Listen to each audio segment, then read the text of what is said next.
اے رب کائنات، تیرے ہی نام سے ابتدا کروں، تیرے ہی نام سے آغاز۔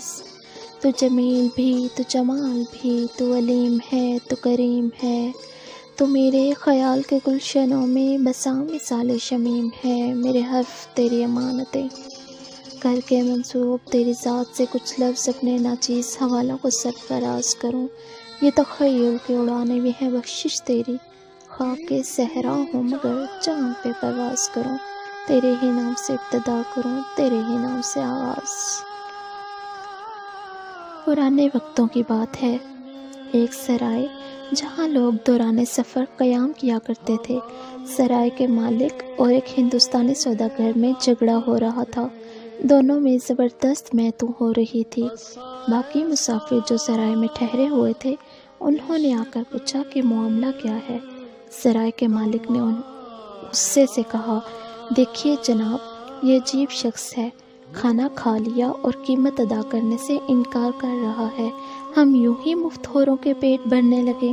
ایک مسافر نے سوداگر کی طرف دیکھا، جناب آپ خاصے معقول اور آسودہ حال نظر آتے ہیں، آخر آپ اس غریب آدمی کے پیسے کیوں نہیں ادا کر رہے؟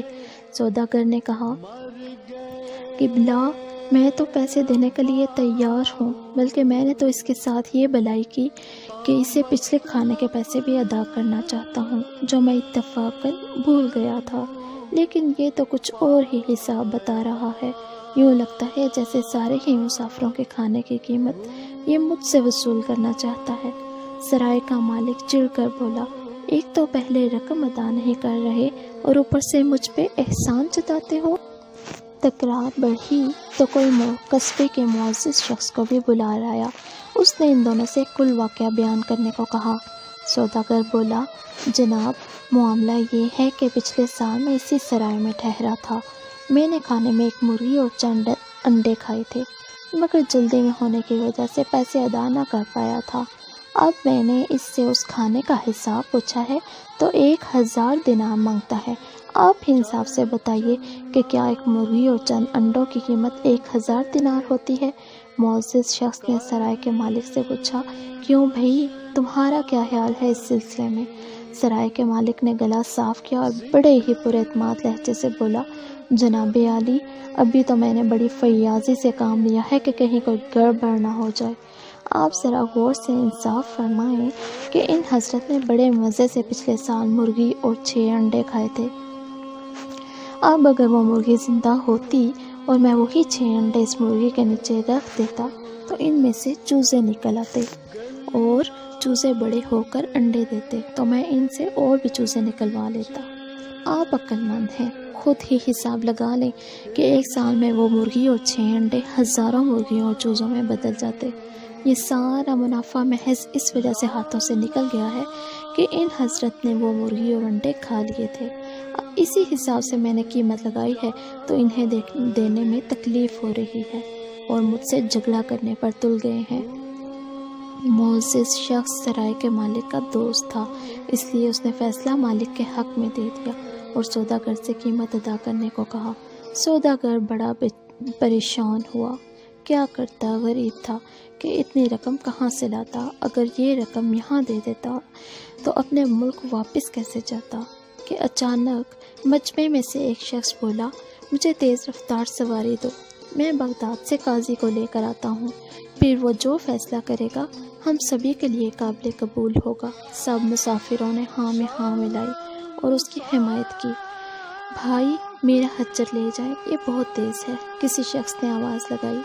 وہ شخص اس کا خچر لے کر گیا اور برق رفتاری سے بغداد کی سمت روانہ ہو گیا۔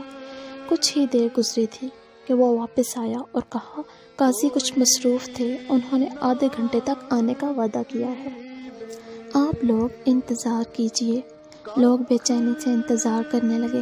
کافی دیر انتظار کرنے کے بعد اچانک بغداد کی طرف سے آنے والے راستے پر ایک ٹوپی نظر آئی، پھر گدڑی میں لپٹا ہوا ایک درویش نمودار ہوا۔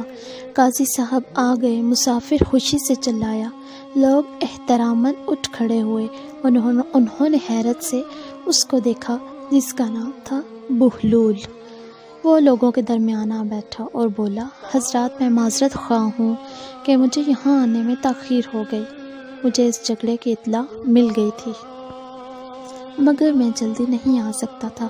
دراصل مقدموں کے فیصلوں کے ساتھ ساتھ کاشتکاری بھی کرتا ہوں۔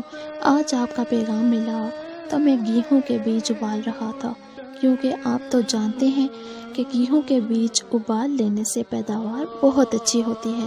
بس وہ بیج ابالتے ابالتے ہی مجھے دیر ہو گئی۔ تمام لوگ بہت حیران ہوئے کہ آخر یہ کیسی باتیں کر رہا ہے۔ سرائے کے مالک نے غصے سے کہا، جناب آپ کیسے قاضی ہیں جو گیہوں کے بیجوں کو ابال ابال کر بوتے ہیں؟ آپ نے مقدمے کا فیصلہ کیا کرنا ہے؟ کیوں نہیں جناب، میں بالکل درست فیصلہ کروں گا انشاءاللہ، بہلول نے جواب دیا۔ اور گیہوں ابالنے پر آپ کو اس قدر تعجب کیوں ہو رہا ہے؟ آپ کے یہاں تو بنے ہوئے مرغیاں بھی انڈوں پر بیٹھتی ہیں اور چوزے نکالتی ہیں، تو ابلے ہوئے گیہوں کیوں نہ ہرے ہوں گے؟ لوگ چونک گئے اور بولے، سبحان اللہ سبحان اللہ، آپ نے تو باتوں باتوں میں ہی فیصلہ کر دیا۔ بہلول مسکرایا، نہیں، ابھی فیصلہ ہونا باقی ہے، اور وہ یہ ہے کہ سوداگر اور مالک اپنے دل سے رنجش نکال دیں اور دونوں گلے ملیں، اور سرائے کا مالک آئندہ بھنے ہوئی مرغیوں کی اولادوں کی قیمت مسافروں سے وصول نہ کیا کرے۔